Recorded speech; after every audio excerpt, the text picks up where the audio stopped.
Cocoa पौध उत्पादन। Cocoa nursery को अच्छी तरह से छायांकित क्षेत्र में स्थित होना चाहिए। कोको पौध को शेडनट नर्सरी में भी उगाया जा सकता है, जिसका 50 से 75% भाग हरी या काली नेट द्वारा छायांकित किया गया हो। कोको के लिए पॉटिंग मिश्रण 2 भाग मिट्टी, 1 भाग रेत और 1 भाग गोबर की खाद है।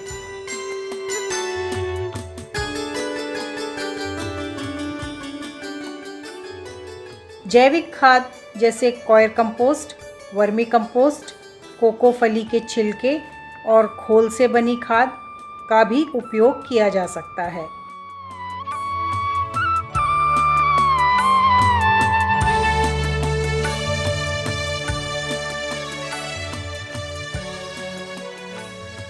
कोको प्रोबायो, जो स्यूडोमोनास नाम का एक सूक्ष्म जीवाणु है, उसके साथ पॉटिंग मिश्रण की बायोप्राइमिंग करने से पौध की वृद्धि और स्वास्थ्य को बढ़ाया जा सकता है।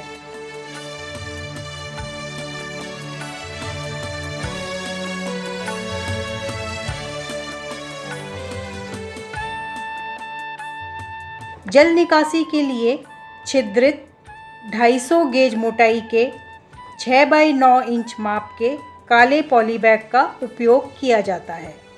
बेहतर जड़ और तना वृद्धि प्राप्त करने के लिए और साथ ही रोपण और परिवहन को आसान बनाने के लिए कोको के बीज पॉलीथीन की थैलियों में बोए जाते हैं।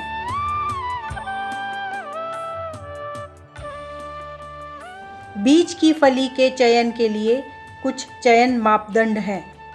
अच्छी पौध के लिए अच्छे बीज की फली की आवश्यकता होती है। बीज की फली फॉरेस्टेरो प्रकार की होनी चाहिए, जो हरे रंग की होती है, या फिर ट्रिनिटेरियो, जो बैंगनी रंग की भी हो सकती है।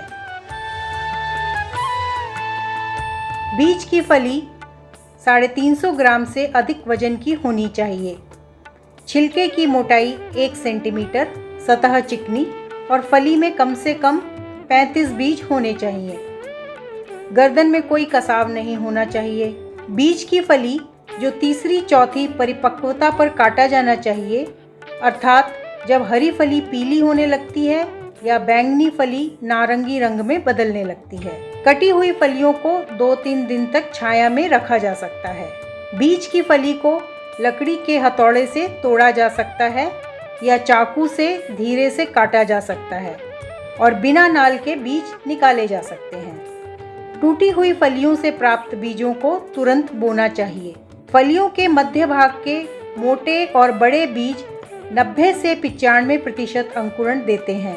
कोको बीज एक श्लेष्मा गूदे से घिरा होता है, जिसे रेत या बरूदे से धीरे धीरे रगड़कर हटा दिया जाता है। यह न केवल अंकुरण को गति देगा, साथ ही फफूंद संक्रमण और चींटियों के हमले को भी कम करेगा। कोको के बीज की उथली बुवाई की जाती है, जिसमें बीज को आड़ा रखकर रेत से ढक दिया जाता है। पॉलीबैग को साफ सुथरी पंक्तियों में इस तरह व्यवस्थित किया जाता है जिससे 10 बैग एक पंक्ति में हों और पंक्तियों के बीच में निगरानी और बेहतर प्रबंधन के लिए रास्ता छोड़ा जाता है। कोको में एपीजियल प्रकार का अंकुरण देखा जाता है, जहां बीज पत्र अंकुरण की प्रक्रिया के दौरान जमीन से ऊपर आ जाते हैं और पौध के इस चरण को सैनिक चरण कहा जाता है। बीजों का अंकुरण लगभग 1 सप्ताह में शुरू हो जाता है और अगले 1 सप्ताह तक जारी रहता है। मई के महीने में बोए गए बीज सितंबर-अक्टूबर के दौरान आसानी से उपलब्ध होंगे। मॉनसून के बाद का यह समय केरल और कर्नाटक जैसे उच्च वर्षा क्षेत्रों में रोपण के लिए उपयुक्त है। कोको उपरोप उत्पादन। कोको के गुणन में ग्राफ्टिंग और बडिंग का पालन किया जा रहा है।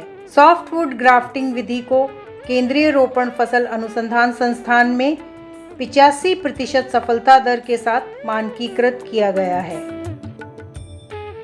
ग्राफ्टिंग तकनीक में मूल स्टॉक पौध के ऊपरी हिस्से में एक आड़ा चीरा दिया जाता है या ग्राफ्टिंग चाकू से पौध का शिरच्छेद किया जाता है। नीचे की ओर 2 से 3 सेंटीमीटर का एक खड़ा चीरा दिया जाता है जिसे कटे हुए मूल स्टॉक पर फांक कहा जाता है। वांछनीय उच्च उपज देने वाले पेड़ों से 2-3 कलियों के साथ 12 से 15 सेंटीमीटर लंबी कलम प्राप्त की जाती है।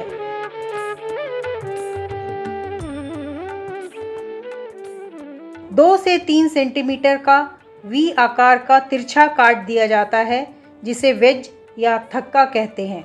उसके बाद कलम को मूल स्टॉक की फांक में डालते हैं और दोनों को एक साथ जोड़ दिया जाता है। इस उपरोक्त जोड़ को 1.5 सेंटीमीटर चौड़ाई की पॉलीथीन टेप या पट्टी से कसकर बांध दिया जाता है। उपरोक्त जोड़ को फिर पूरी तरह से पॉलीथीन थैली से ढक दिया जाता है ताकि जोड़ और कलम सूख न जाए। इसे 15-20 दिन बाद ही हटाया जा सकता है।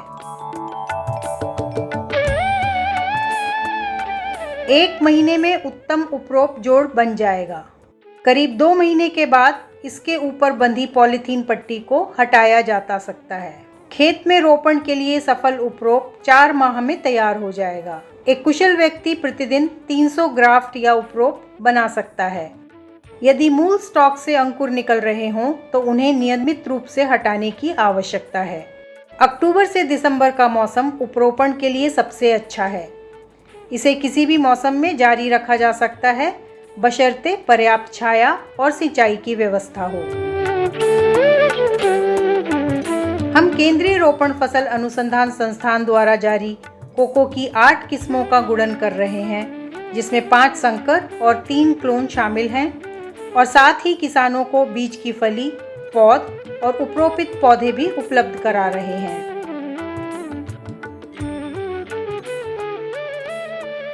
केंद्रीय रोपण फसल अनुसंधान संस्थान नर्सरी को राष्ट्रीय बागवानी बोर्ड द्वारा 4 सितारा मान्यता प्राप्त है और साथ ही कोच्चि स्थित काजू और कोको विकास निदेशालय द्वारा भी मान्यता प्राप्त है।